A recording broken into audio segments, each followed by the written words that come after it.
The House and the Senate are leaving town until June. Why? Because of a Republican revolt against the White House. This after the Justice Department announced this week a $1.8 billion fund to compensate people who say they've been victimized by the Justice Department under Joe Biden. And that could potentially include January 6th rioters. I do not support the Weaponization Fund as it has been described. But I just don't know how this puppy dog will work.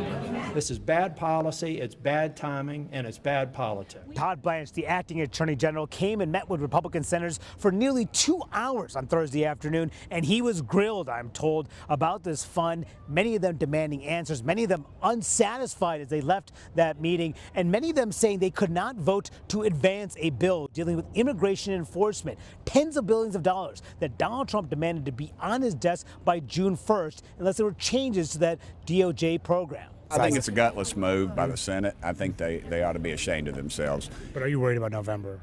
Of course. I'm very much worried about it. I'm worried about our country. I'm afraid we could lose everything. Now, I asked Speaker Johnson whether or not the White House should drop this fund in order to get this bill passed. He sidestepped that question and also sidestepped the question about whether January 6th rioters should have access to that taxpayer money. Why don't you just drop the weaponization fund?